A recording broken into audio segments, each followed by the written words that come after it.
Sumainyo ang kapayapaan. Palakpakan natin si Lord ng malakas.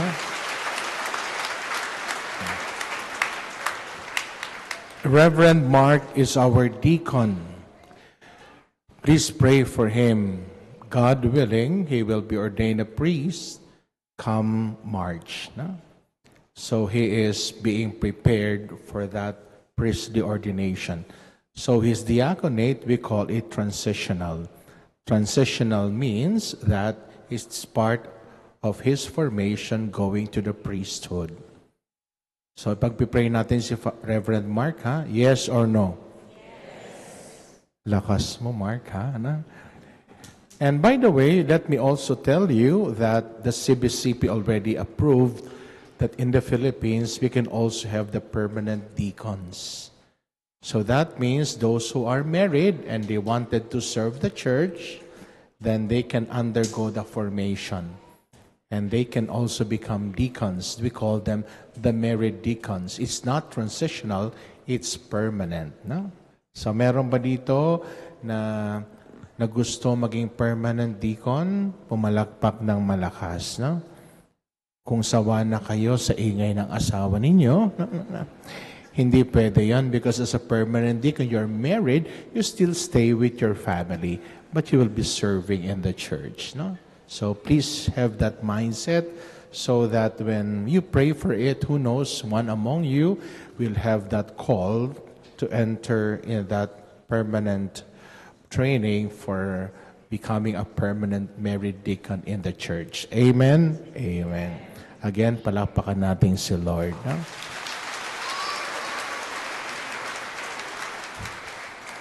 O, harapin ang katabi, sabi nyo sa katabi nyo, mukhang may sumpong po kayo. No?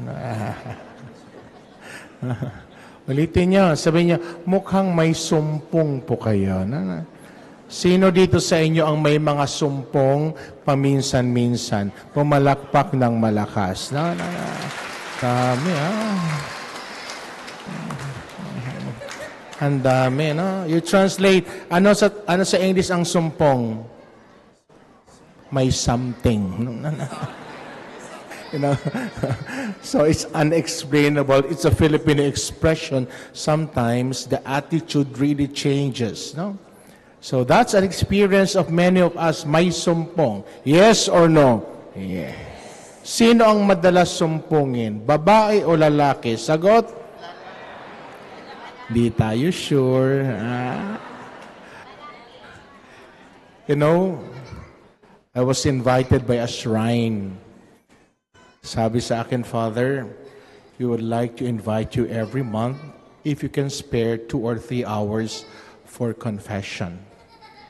And I'm so happy about it because all throughout my ministry, I've been exposed always in the educational ministry with children. That has been my life for 25 years. I would like as well that I be given a chance to listen to confession. Sabi ko, sige po. Pagdating ko doon, yung gwardiya ang sumalubong sa akin. Sabi niya, Father, welcome. Sabi ko, thank you. Father, I'll bring you to the confessional room. Tapos tinuro sa akin, may mga button. Sabi niya, Father, pag pinindot mo ito, ibig sabihin, you are available. Pag pinindot mo ito, Father, that means you are not available. Maybe, Father, gusto nyo mag-restroom, may restroom. It's a big room. And finally, before he went out, sabi niya, Father, before I forget, Father, at your back, Father, there is a button. If you need a help, Father, and it's an emergency, you push that button. And I'll come running to rescue you. Like, what emergency are you talking about? Sabi niya, Father, surprise. I said, what emergency are you talking about? Father, surprise, but don't forget that, Father, that's a button for emergency cases. You need it, push it, and I will be here. So I started listening to confession. Ay, ang haba. Plenty of people queuing. By the way, do you go to confession? Yes or no? Yeah. Oh, talaga ha? The church reminds us that we have to go to confession at least once a year. Hope you make it as your gift to yourself, especially we are in the Jubilee year. Huh? Sabihin sa katabi, mangumpisal ka. Sabihin nyo. Sabihin mo, maglinis ka. Sabihin mo. So I started listening to confession, blah, blah, blah, and the rest. I have to turn my left, to turn my right, so there were two windows. I don't see their faces anyway. Maya-maya, pagbukas ko ng isang window, may umiiyak. Father! Father! I said, yes. What's wrong with you? Oh, Father, I would like to unburden all my pains. Sabi ko, ano yun? Father, ang dami po akong sama ng loob. O sabi ko, sige, sabihin mo na para gumaan na ang loob mo. Sabi niya, Father, hindi ko makalimutan ang ginawa sa akin ng mga magulang ko. Sabi ko, anong ginawa sa'yo? Alam mo, Father, pinilit ako ng magulang ko na ipakasal kay Prince Charles.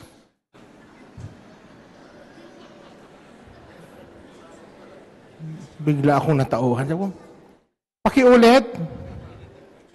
Sabi niya, I cannot forget, Father. Tinatranslate ko kasi may kaibigan ako dito mga foreigner. No? I cannot forget, Father, my parents forced me to marry Prince Charles. Sabi ko, pakiulit nga. Father, masakit. Pinilit po ako ipakasal kay Prince Charles. Sabi ko, anong pangalan mo? Sabi niya, Princess Diana. May sabi ko, tumigil ka ha? Ako si Camila. Grabe. Ewan ko, malapitin ako ng mga ganon. Napapansin nyo, kaya kayo malalapit sa akin. Ha? Diyos ko. Bang! Button. Labas, magdasal ka na doon sa simbahan. Sabi ko, yung pala ang purpose ng button na yun. So, diretso, confession again, confession, blah, blah, blah, blah, blah. Next. Father, sabi ko, ano? Galit ako kay Jesus. Sabi ko, bakit? Kaaway ko siya. Sabi ko, bakit? Ayoko sa kanya. Tulungan mo ako, Father. Awayin natin siya. Sabi ko, atras tayo. Di natin kaya ang kalaban. Surrender na tayo. Di natin kaya yon. Sabi niya, o sige, Father, itaas na natin ang kamay natin. Sabi ko, ping! Daming ganon, no? Sabi niyo sa katabi niyo, ang daming ganon. Sabi niyo, well, I'm sharing to you this because I am now having an advocacy. I see a lot of people around like this. Let's call the government that they have to take good care of our brothers and sisters who are mentally ill. Amen? Hindi po sila dapat pakalat-kalat o pinagtatawanan. They need help. They are also our brothers and sisters. Amen? Confession, confession, confession. Maya-maya. Thank you, Father. Sabi ko, bakit? Nandyan po kayo. Gusto ko po, simula sa araw na ito, ipagkatiwala ang buhay ko sa inyo. Sabi ko, wag. Mapapahama ka. Sabi, we can only entrust our life to Jesus. My brothers and sisters, today, we are now in the 5th Sunday in the ordinary time. And let's not forget the story in the gospel, the story about the boat. There are 3 meanings, symbols, when we speak of the boat. Number 1, When we speak of the boat is a symbol of faith and trust. It's a symbol of our life. We are on a journey. And in our journey, sometimes we face different waves. Marami ang alon na kinakaharap ang bawat isa sa atin. Alam nyo, pag may alon, huwag natin labanan ng alon. Malulunod tayo. Ang alon ay hindi nilalabanan. Ang alon, sinasakyan. At sa ating pagsakay sa alon, huwag natin kalilimutan, kasama natin si Jesus. At dahil dito, alam natin na sa kabila ng iba't ibang hamon ng alon ng buhay, ito'y mapagtatagumpayan natin. Symbol of faith and trust. Amen? Sabihin sa katabi, mapagtatagumpayan natin yan. Sabi niyo, pag hindi ka pinansin, hindi yan magtatagumpay. No. Ulitin niyo, sabi niyo, mapagtatagumpayan natin yan. Say it.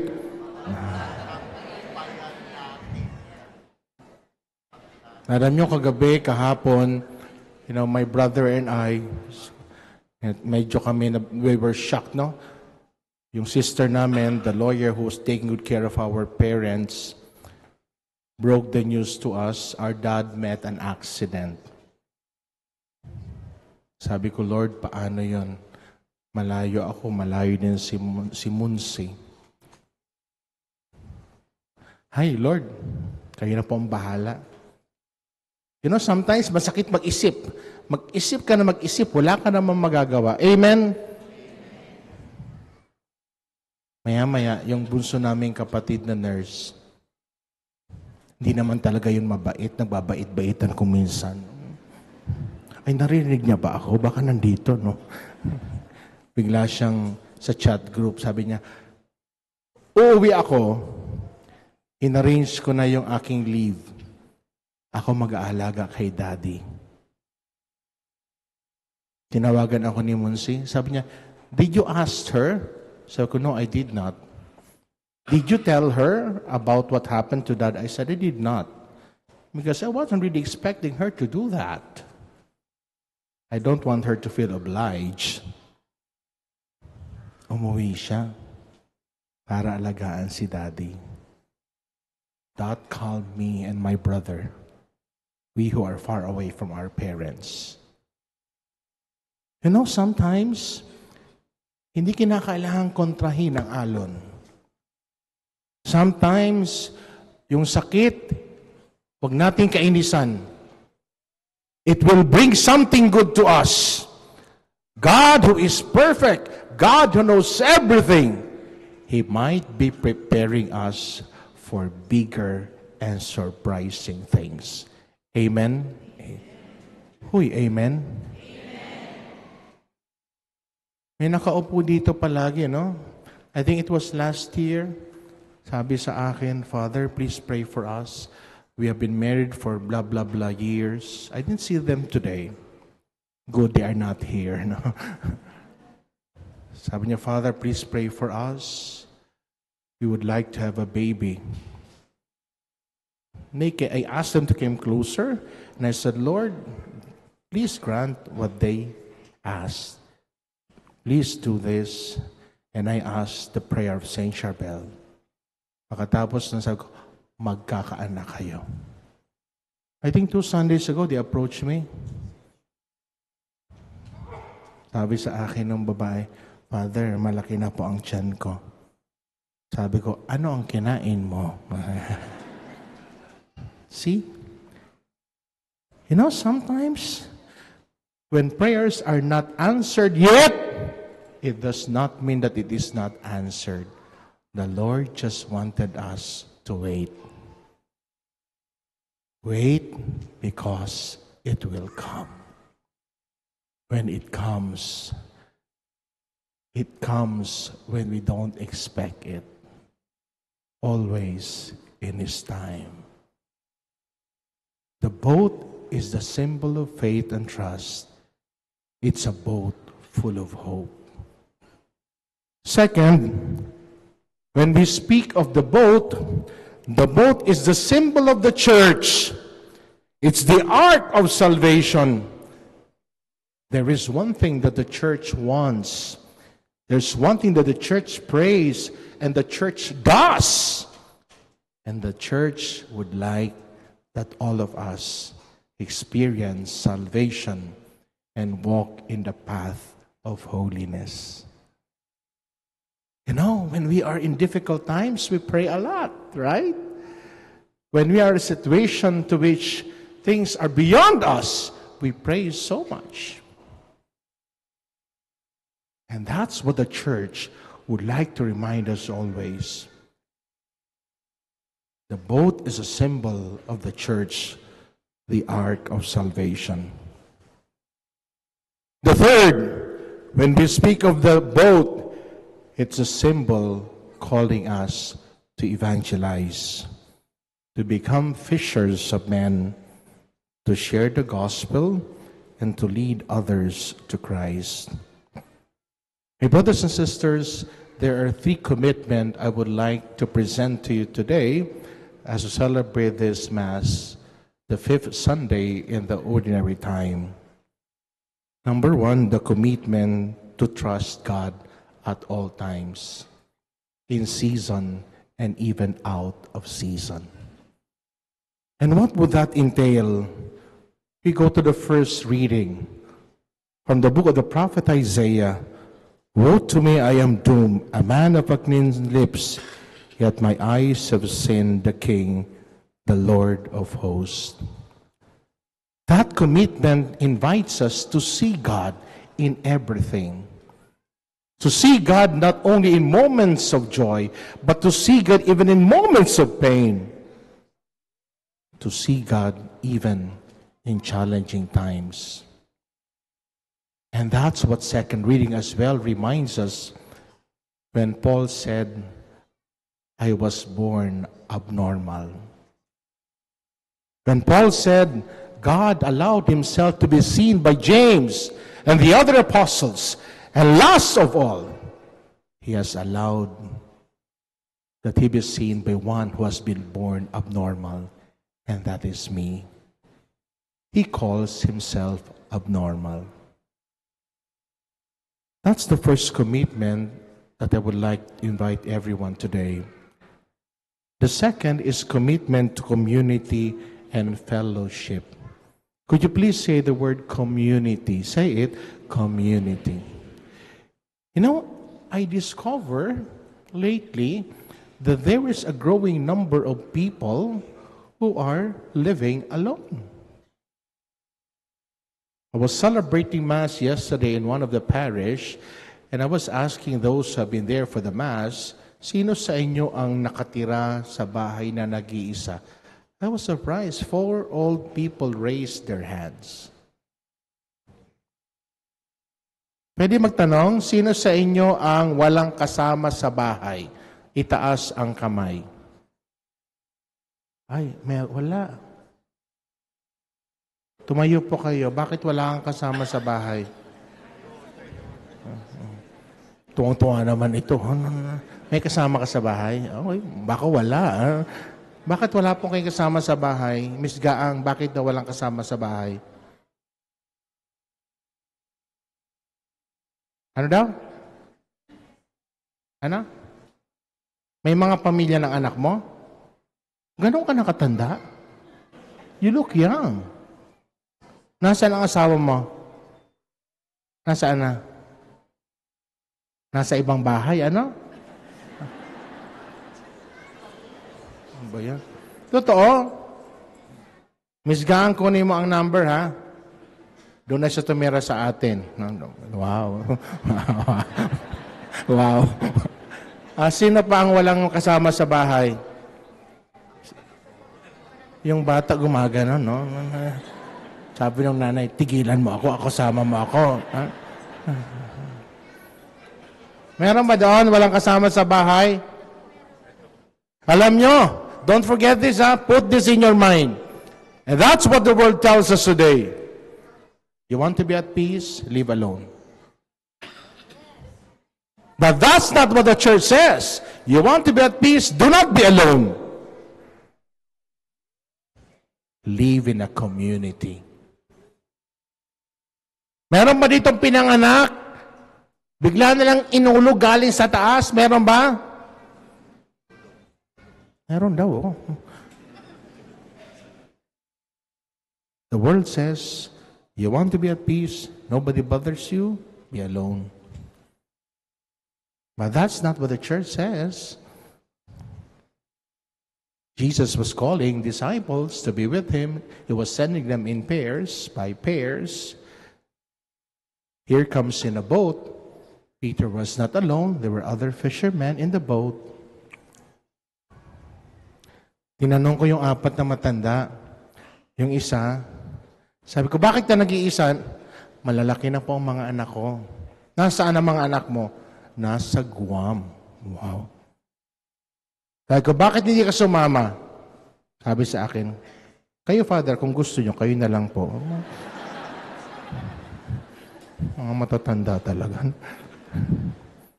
Yung isa naman nasa France. Ano? France, Canada. Yung isa naman, sabi niya, Father, 7 po kami, 2 kaming walang asawa. Sabi ko, ba't di kayo magsama yung 2 walang asawa? Di kami magkasundo. Sabi ko, siguro ugali yung 2. No, let's face this one. No? Part also of the waves of life is old age. Huh? Old age. Ewan ko, napapansin ko yung mga matatanda ko minsan matigas ang ulo. Totoo ba ito? Yes or no? Ay, totoo pala, ha? Tanungin ko ang kapatid ko, totoo ba ito, Monsignor? Ha? Monsignor, sumagot ka. Padala natin ito mamaya kay Mama. Totoo ba ito? Ha? Hoy, people, ha? Part of the wave of life is old age.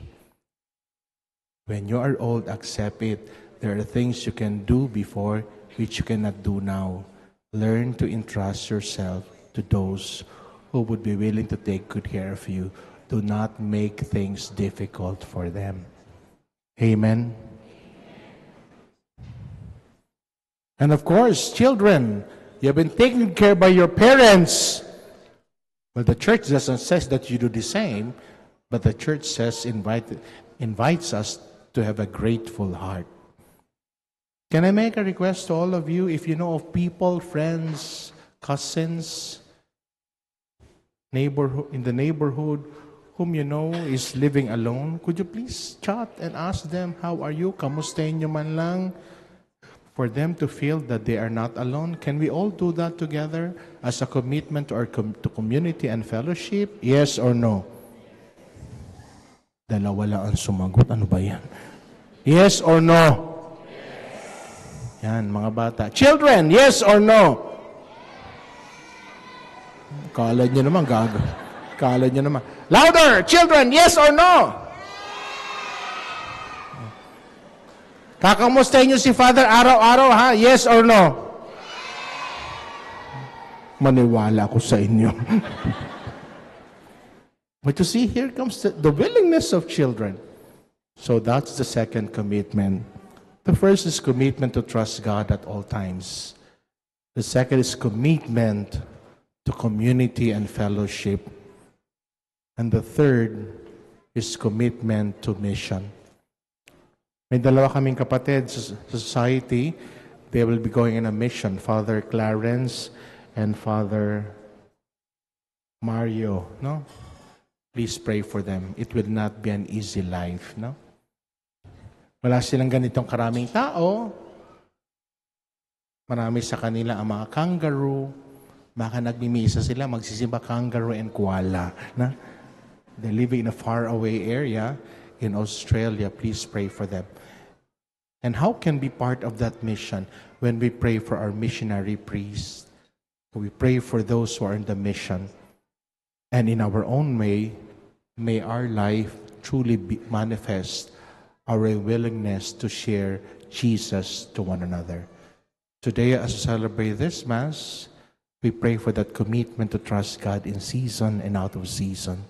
our commitment to fellowship and community, and our commitment to mission.